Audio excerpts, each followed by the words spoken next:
おはようございます。なごみけです。今回は副業会社員のカバンの中身ということで、24歳男性の What's in my bag をご紹介したいと思います。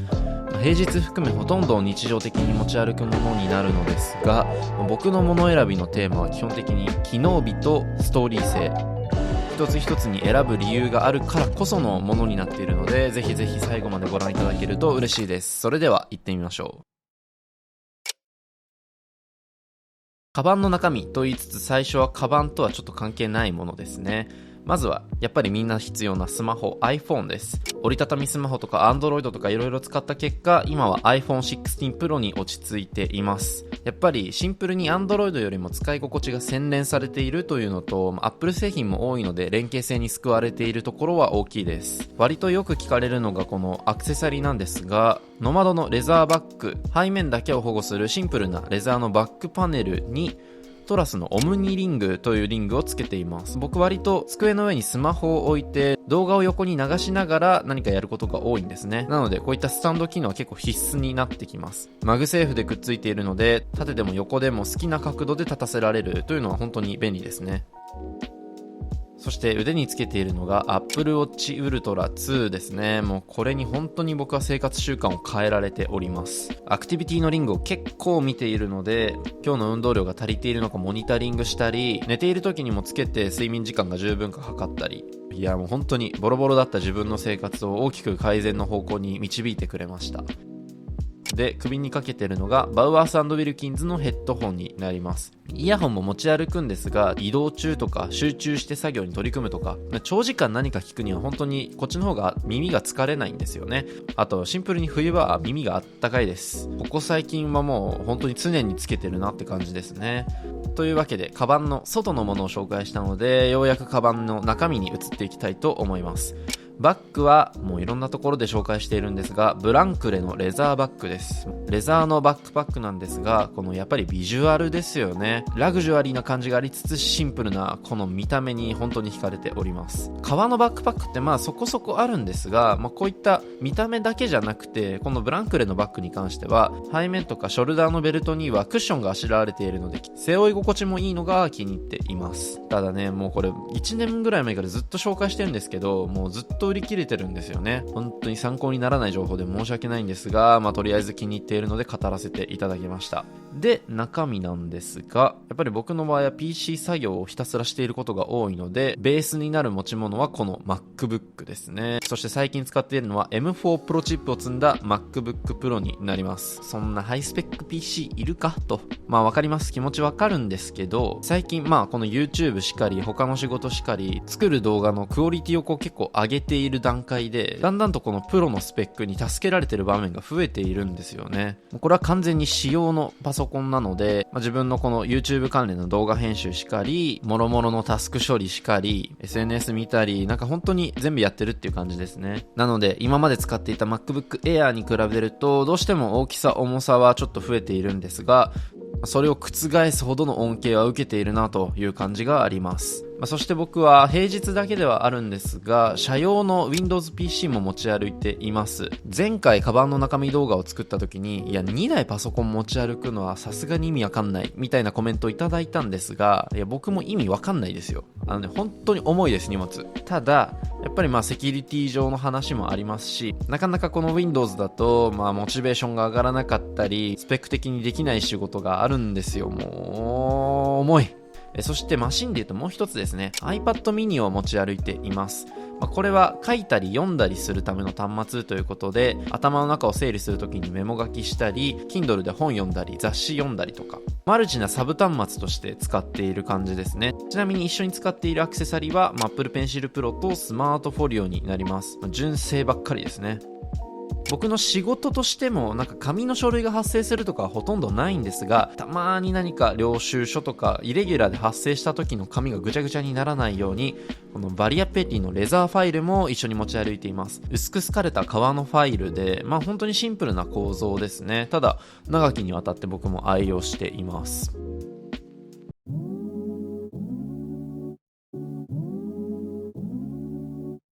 ここからはポーチの中身をご紹介したいと思います。僕が使っているのはこちら、ドリップのハーフデイポーチですね。シンプルな見た目と、いろんなサイズ、形のポケットが装備されているので、その点も使いやすいんですが、何よりも中央のジップを開けるとサイズが拡張するんですよね。定期的に僕は持ち物の見直しを図っているので、荷物が減ったり増えたりするんですが、それでもこのポーチ1個で対応できるところが気に入っています。ポーチの中で一番持ち歩いたり持ち歩かなかったり、荷物の量に影響が出るのがこの MX Ergo というマウスですね。基本的に MacBook 使ってるだけだったらこのマウス、そこまで必要というほどではないんですが、社用の Windows はね、マウスないときついんですよ。そうするとこの MX Ergo も持ち歩くことになるんで、このポーチのサイズを広げて、中に入れています。トラックボールマウスなので、腕ではなくて親指を動かすことによってこのカーソルを動かすんですね。 Mac のトラックパッドに慣れた僕からすると、普通のマウスよりもこっちの方が圧倒的に指にしっくりきました。 MX Ergo は2台に同時に接続することが可能です。なんだかんだ社用だけではなくて自分の MacBook にも接続して、動画編集などの時には結構役に立ってるなという感じです。なので最近は持ち歩くことが結構多いですね。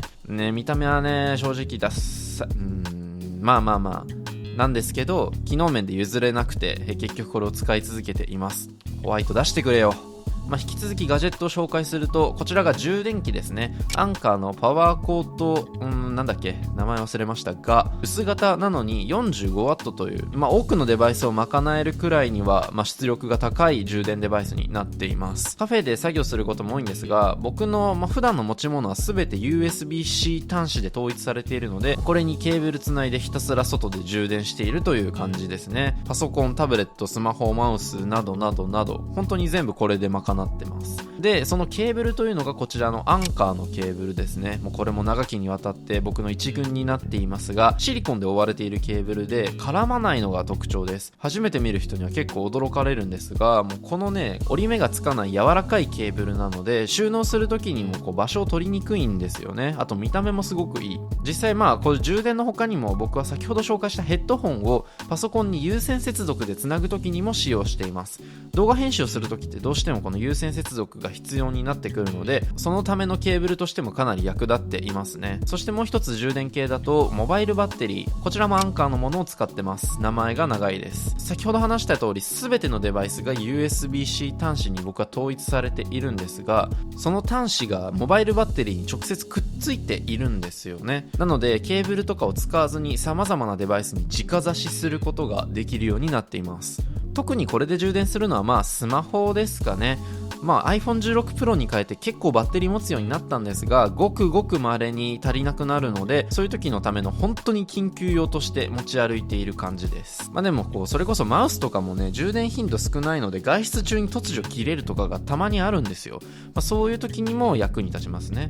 そしてまだポーチの中に入れているものはあって、フリスクですね。しかもストロングみたいな強いやつを持ち歩いています。僕朝早起きな上に昼結構食べるので、普通に昼眠くなるんですよね。結構危険を感じることもあるので、そういう時にはさっとこのフリスクを口の中に入れるようにしています。このストロングにしてから溶けるまでがめちゃめちゃ長くて、絶対に目覚めるようになりましたね。で、前はこのフリスクを入れるために無印良品の灰皿を使っていて、アルミでスタイリッシュでいいんじゃないみたいなことしてたんですが、ストロングにして粒が大きくなった結果入らなくなりまして、一旦ちょっとパッケージは気に入らないんですが、このままで持ち歩いています。何かいいアイデアあれば教えてください。そして趣旨と大きくずれるんですが、最近持ち歩かなくなったのがこの2つですね。イヤホンと USB-C ハブ、それぞれパソコン用に持ち歩いていたんですが、イヤホンは動画編集用に使っていたんですが、ヘッドホンを有線で接続すればもうこれでなんてことはない。で、あと USB-C ハブも MacBook Pro にしたことで全く使わなくなったんですよね。なぜこれを持ち歩くということで、 MacBook Pro で荷物が重くなった分、ここら辺の荷物をちょっと削減できたっていうのは、まだありがたいかな。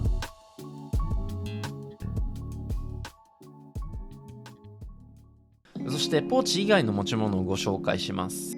イザーという晴雨兼用の折りたたみ傘になります。これを常にカバンの中に入れているので、普通の長い傘を持ち歩くことはもうほぼほぼありません。日傘としても遮光遮熱性能は十分に高いですし、雨傘としても撥水性能に優れています。メンズの日傘って、まだまだ数少ないんですが、去年とか夏場ひどかったので、これを持ち歩くようになりましたね。これがあるだけでだいぶ体感温度が下がったような気がします。そして冬だろうがこれは雨傘として使えるので、これ1台で全て賄える、常に何も考えずに持ち歩けば OK というのが非常に便利なポイントですね。そしてメガネも持ち歩いています。ジーンズと YI のコラボメガネですね。ちなみに度は入っていないですし、なんならブルーライトカットもありません。めちゃめちゃ伊達メガネなんですが、なんとなく気分を変えたい時のためにメガネを持ち歩くようにしていますね。なんか仕事中にちょっとモチベーション上げようみたいな、ちょ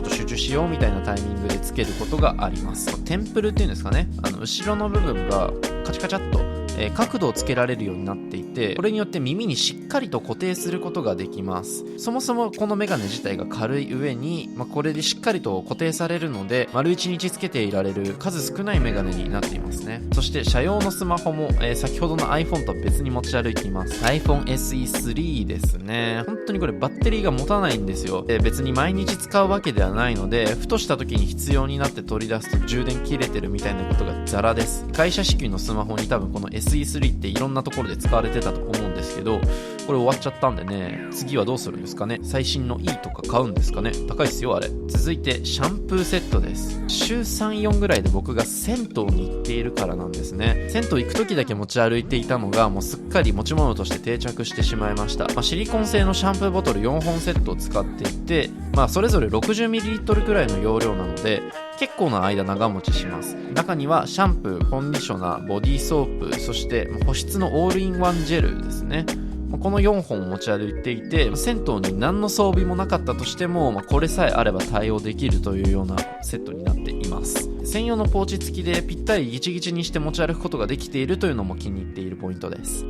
銭湯によく行くということでタオルも結構持ち歩いていることが多いですね。ちゃんとしたハンドタオルを持ち歩いています。バスタオルサイズは必要ないので、これ1枚でどうにかしてるっていう感じですね。タオル研究所のタオルで値段の割にはだいぶふっくらしているし、僕も2年半ぐらいこれ使ってるんですけど、まだまだ十分へたれず使えています。耐久力も高いですね。濡れたタオルとかを入れるためにビニール袋も入れています。いろいろ僕もこういった洗濯物入れみたいなものを試したんですが、結局この濡れたものを入れるという、耐水性能とか、あと汚くなってきた時にもうさっと捨てて新しいものを用意するっていう、この運用コストの低さ、気兼ねなく使える感じ、全部含めてね、結局このビニール袋が一番というところになってしまってるんですよね。いい方法あれば皆さんのアイデアをいただきたいなと思っております。さて、以上が僕のバックパックの中身になるんですが、実は僕バッグ常に2つ持ち歩いてるんです。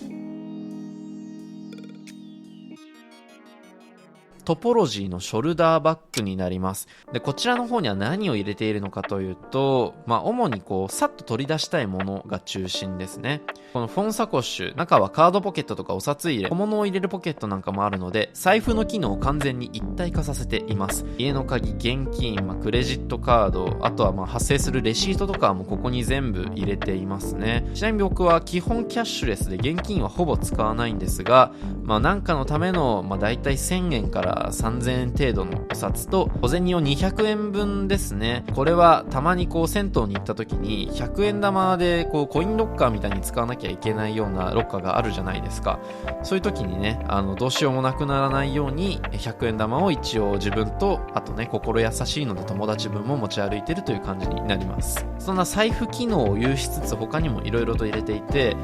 例えばですね、この GR3X というカメラですね。このバッグ常に腰元にあるので、さっと取り出していい感じの絵を撮れるという機動力が気に入っています。かなり人気のモデルなんですが、その理由がわかるくらいにはコンデジ界の帝王と言えるんじゃないでしょうか。画質というかね、写りは完璧です。スマホではなかなか出せない雰囲気を出すことができます。そしてボールペンですね。たまに書類とかにね、書かなきゃいけないみたいな時のために一応忍ばせているという感じですね。弾丸のようなシルエットのキャップ式のボールペンなんですが、金属の質感といいかなり気に入っています。そしてこのトポロジーのバッグの横につけているのがナッシングイヤー A という、イヤホンになります。ヘッドホン持ち歩いてるのになんでイヤホンを持ち歩くのと思思われるかもしれないんですが、オンラインミーティングが仕事上多い中で、ヘッドホンつけてミーティングするっていうのは個人的にちょっとあんまり好きじゃなくて、イヤホンでやっているという感じですね。あとですね、このイヤホンの見た目すごい可愛いので気に入っているんですよ。どうしてもこれをチャラチャラつけて歩きたくて、わざわざクリアケースまで買ってバッグにつけてアピールしているという感じになります。ギャルならやっぱガチャガチャさせないとっていう感じですね。はい、ということで以上が僕のカバンの中身になります。副業会社員ということで、持ち物もそれなりに多く重くなってしまってはいるんですが、その中で結構工夫をしているつもりなので、ぜひ皆さんの参考になれば嬉しいです。ぜひぜひ皆さんからのコメントお待ちしております。最後まで見ていただきありがとうございました。ぜひチャンネル登録と高評価よろしくお願いします。今日はこの辺で以上なごみけでした。では。